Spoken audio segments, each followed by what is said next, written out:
Welcome to the Bandano Podcast, where we're calling a spade a spade. Great to be here with you guys today. Shut it down.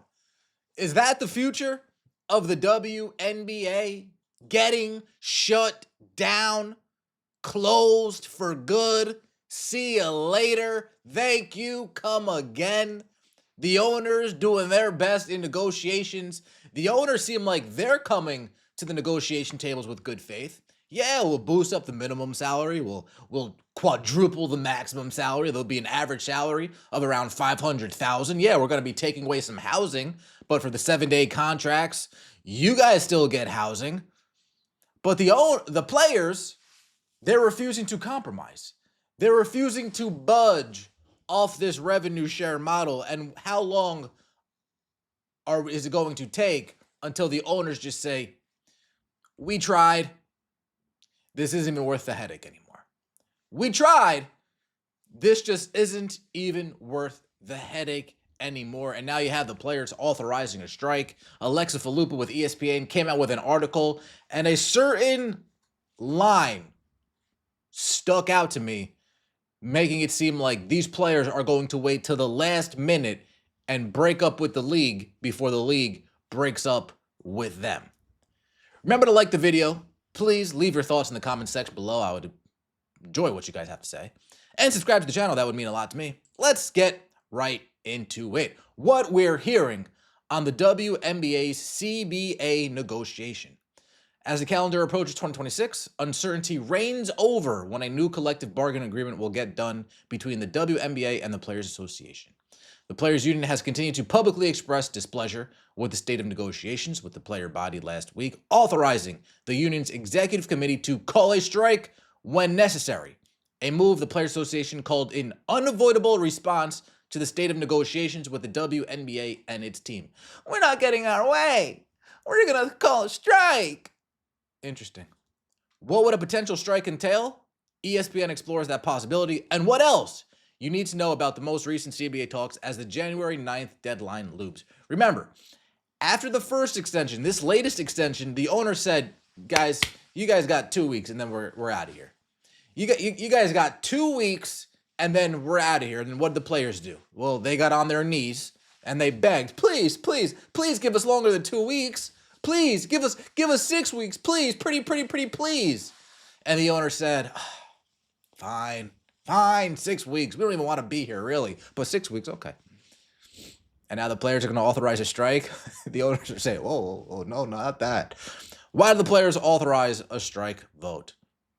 In an interview with ESPN last Friday, Nneka Ogwumike, president of the Players Association, player in Project B, described the vote as a symbol of our unity and the confidence we have in each other to be able to give ourselves some level of authority in these negotiations. But she also deemed the move a way to give ourselves as much leverage as possible to get a deal done. Here's the thing.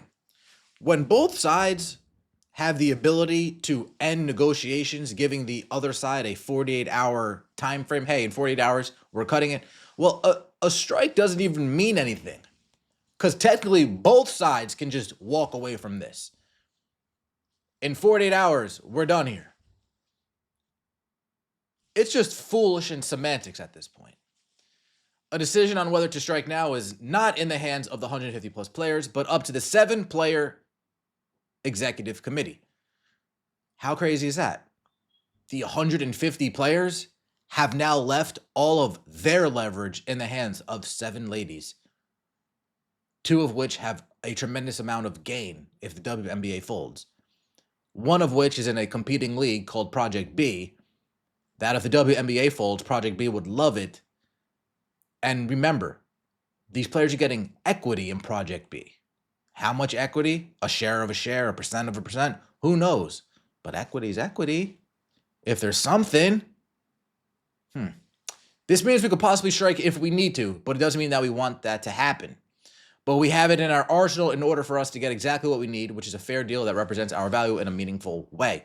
Again, if both sides can stop negotiating, just giving each other the 48-hour time frame, a strike means nothing. It's foolish. It sounds foolish. Even me saying this out loud, I'm like, a strike. We're just going to end negotiations in 40 hours.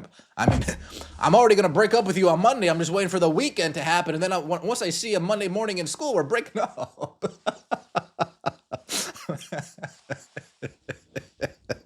This is exactly what's going on. Ogwumike told ESPN she sees Thursday's vote as an opportunity for a strike to be an option if negotiations don't progress. The WNBA, meanwhile, has repeatedly said in statements that the league strongly disagrees with the WNBA Players Association's characterization of the current state of negotiations. I disagree too. I think the owners are doing more than enough. I think the owners are bending themselves into pretzels trying to get this deal done. I think the owners are doing a lot. The players they don't want to budge. Interesting. When asked what factors would prompt the executive committee to consider pursuing a strike, Ogwumike said, "It's kind of early to even say that." And this is when you know this strike is useless. This threat to strike is pathetic. That might be a question for something closer to January 9th. You mean 2 days before the current extension ends? That's when we can ask you about this. That's when the strike is really going to be in. Let me get a drink of this because this is funny.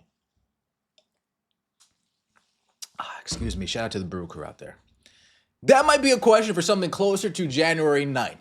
I'm not entirely sure what factors, aside from what we're looking for to get in revenue sharing, could potentially lead us to make a decision on the strike authorization vote. Aside from what we're looking for to get in revenue sharing. Oh, so everything looks good in this deal other than revenue sharing? So everything looks good in this deal other than revenue sharing. Again, you guys don't want to compromise. You guys don't want to negotiate. You want to take your ball and go home and then cry that the big bad owners in the WNBA aren't giving you what you want. How sad. How embarrassing. Now we have Dave Sampson over here, who was on the Dan Le Batard show, former executive for the Florida Marlins. Helped them move with the new stadium with Miami. Let's take a look here what he had to say, saying this could be the end of the WNBA if the players continue to get greedy. This is the moment. If you had any ability to invest and you wanted to start a league to compete with the WNBA, this is the time. This is the time. All the players are free agents. It's hot. It's hot. There's no CBA currently. This would be the time to start up a new league, get your ducks in a row, and then end the WNBA. Shout out to the Pope. He said this numerous times. Every player is a free agent.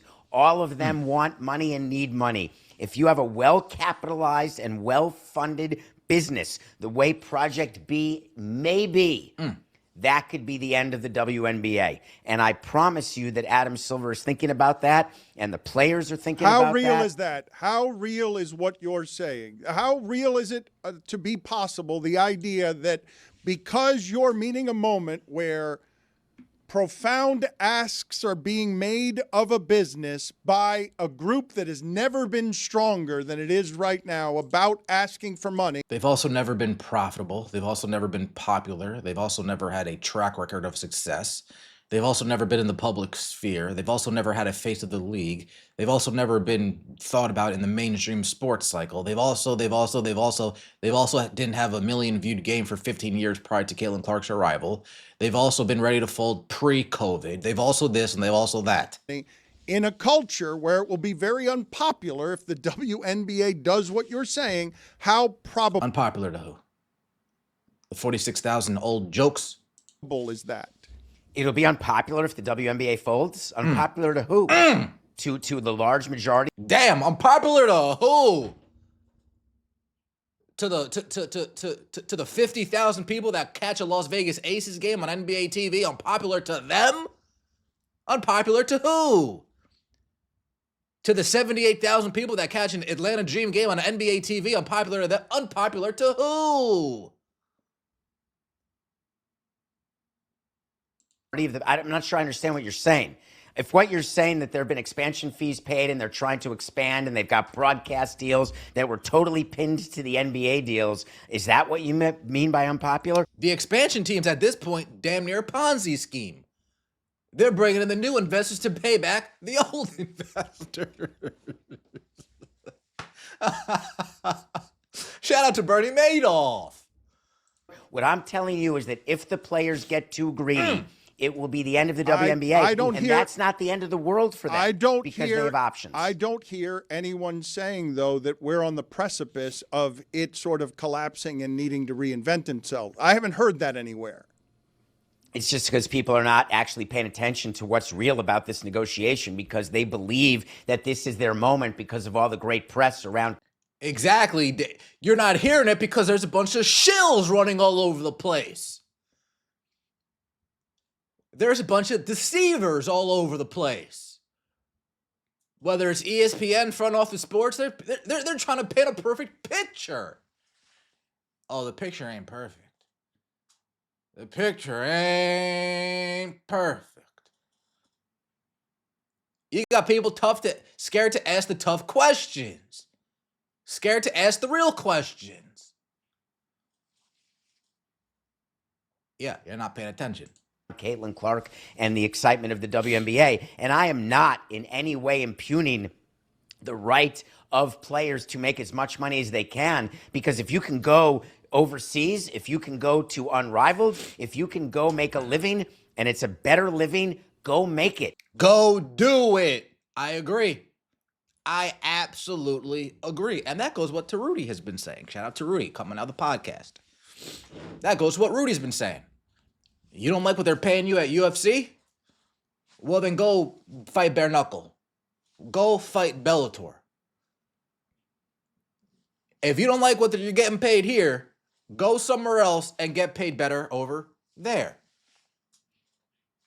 If you're working at Home Depot and you love that environment and you want to be around that type of people, if you want to be around giving services to that type of worker, well, you know, if you don't like the pay there, go see what they're paying you at Lowe's. And then maybe go to Lowe's. Go see what they could pay you at Harbor Freight, and maybe go to Harbor Freight. People change jobs every day, B, looking for more money. Oh, just because this league's in America, you think that you need the most money. It don't work like that. It does not work like, ask everybody in the MLS. You think they pay more here, or you think they pay more in the Premier League? You think they pay more here, or you think they pay more in La Liga? Honest question. Honest question.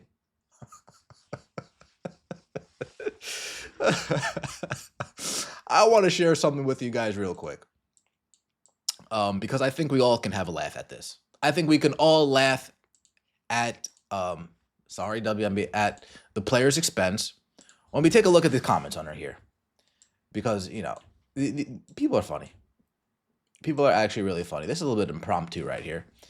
Let's take a look and see what some of these comments had to say. All right, here we go. Owners don't care if the WNBA folds. Newsflash, very, very few people do. Dan is perplexed because he thinks this is a women's rights issue, not a purely economical issue. Damn. If they've never made a profit, the players are already overpaid. The lack of self-awareness in the WNBA is remarkable. Instead of a 33% revenue split, offer them 100% of the league's profits. Damn! The level of delusion is unreal. They had a meeting of the minds, but nobody showed up. Oh, goodness gracious. The WNBA has operated in a deficit every year since it's founded. The danger comes if NBA owners decide they are never getting their money and would rather spend it on their mistresses. Who knows? Who knows? Did it say mistresses? No, but I mean, it sounds funny, doesn't it?